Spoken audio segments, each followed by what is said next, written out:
अभी हाल ही में पीएम मोदी चीन की यात्रा से वापस आए हैं। वहां वो एससीओ समिट में हिस्सा लेने गए थे।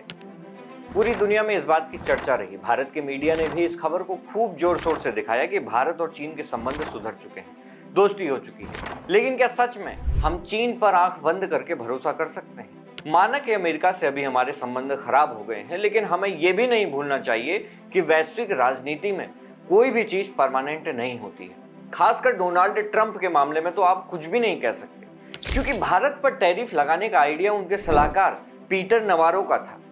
लेकिन उस आइडिया ने उस तरह काम नहीं किया जैसा उन लोगों ने सोचा था। खैर, इस वीडियो में हम बात करेंगे कि क्या भारत चीन पर आंख बंद करके भरोसा कर सकता है।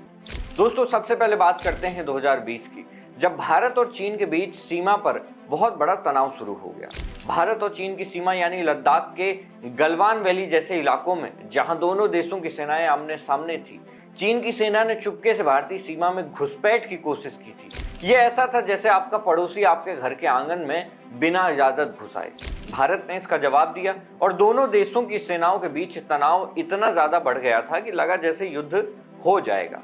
5 साल बाद यानी 2025 में भी यह मसला अभी तक पूरी तरह से सुलझा नहीं है। सीमा पर तनाव अभी भी है और दोनों देशों के बीच बातचीत चल रही है।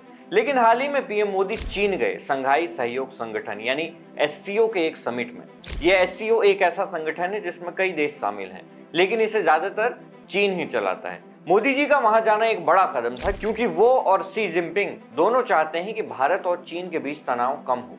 डोनाल्ड ट्रंप के टैरिफ की वजह से दोनों देश एक दूसरे को सपोर्ट करना चाहते हैं। कुल मिलाकर दोनों का अपना अपना स्वार्थ है। लेकिन अब सवाल यह है कि क्या भारत को चीन के साथ दोस्ती बढ़ानी चाहिए? पीएम मोदी 2014 से ही भारत चीन रिश्तों को बेहतर करने की कोशिश कर रहे हैं। जब वो पहली बार पीएम बने थे तो उन्होंने सोचा था कि चीन के साथ दोस्ती करके भारत को फायदा होगा। लेकिन दोस्तों, इतिहास हमें बताता है कि चीन पर भरोसा करना आसान नहीं। उदाहरण के लिए 1951 में चीन ने तिब्बत पर कब्जा कर लिया था और तभी से भारत और चीन के रिश्तों में खटास आ गई। फिर 2014 में जब मोदी जी ने चीन के राष्ट्रपति शी जिनपिंग को भारत बुलाया तो ठीक उसी समय चीनी सेना ने भारतीय सीमा में फिर से घुसपैठ की। यह कुछ ऐसा था जैसे कोई मेहमान आपके घर आए और उसका ड्राइवर आपके बगीचे में अपनी गाड़ी पार्क कर दे। फिर भी मोदी जी ने कोशिश जारी रखी। 2015 में उन्होंने चीन को कंट्री ऑफ कंसर्न की लिस्ट से हटा दिया ताकि चीनी कंपनियां भारत में आए, यहां पर निवेश कर सकें। लेकिन बदले में भारत को क्या मिला?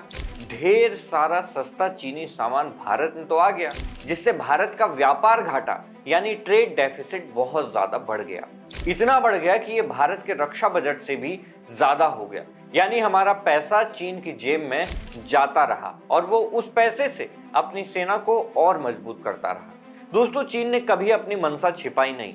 2014 से 2019 तक जब मोदी जी शी जिनपिंग से 18 बार मिले, तब भी चीन ने भारत के खिलाफ कई कदम उठाए।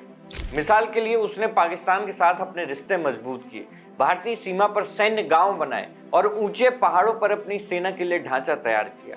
2017 में डोकलाम में भी चीन ने भारतीय जमीन पर कब्जे की कोशिश की और 2020 में तो हद हो गई जब चीनी सैनिक कई जगह पर भारतीय सीमा में घुस आए। तब जाकर मोदी जी ने अपनी नीति को बदला और चीन के साथ सख्ती करना शुरू कर दिया। लेकिन अब 2025 में फिर से चीन के साथ दोस्ती की बात की जा रही है। मोदी जी हाल ही में एससीओ समिट के लिए चीन गए, जो पहले भारत ने इतना गंभीरता से नहीं लिया था। पिछले साल के एससीओ समिट में तो मोदी ने हिस्सा भी नहीं लिया था और 2023 में भारत ने इसे ऑनलाइन कर दिया था, यानी कि वर्चुअल कॉन्फ्रेंस के जरिए। तो अब अचानक वहां जाना शायद ये दिखाने की कोशिश है कि भारत चीन के साथ अपने रिश्ते को सुधारना चाहता है। लेकिन सवाल फिर से वही है कि क्या चीन ने कोई ऐसा कदम उठाया है जिससे कि हमें भी ये लगे कि वो अब भरोसा करने के लायक है? जवाब है नहीं। बल्कि हाल ही में इसके उल्टा मई 2025 में जब भारत ने पहलगाम में हुए आतंकी हमले के जवाब में पाकिस्तान पर ऑपरेशन सिंदूर किया, तो चीन ने पाकिस्तान को रडार और सैटेलाइट डेटा प्रदान किया था।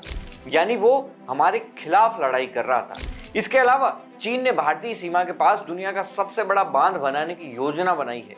ये बांध न सिर्फ पर्यावरण को नुकसान पहुंचाएगा बल्कि भारत की सुरक्षा के लिए भी एक खतरा पैदा हो सकता है। फिर भी अगर हम चीन को अपने बाजारों में और ज्यादा पैठ बनाने देंगे तो क्या ये एक सही फैसला होगा?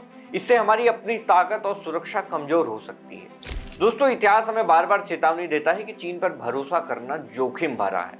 1951 से लेकर 2020 तक चीन ने बार बार ये दिखाया है कि वो भारत की कमजोरियों का फायदा उठाने की कोशिश करता है। पीएम मोदी की कोशिश समझ में आती है क्योंकि अमेरिका के साथ रिश्ते खराब होने की वजह से भारत को नए रास्ते ढूंढने पड़ रहे हैं। लेकिन हमें सावधान रहना होगा कि चीन के साथ दोस्ती की कोशिश ठीक है, लेकिन हमें अपनी आंखें खुली रखनी होंगी। हमें यह सुनिश्चित करना होगा कि हमारी राष्ट्रीय सुरक्षा और स्वायत्तता को कोई नुकसान न पहुंचे। अगर हम फिर से चीन के जाल में फंस गए तो ये हमारे लिए एक बड़ा नुकसान हो सकता है।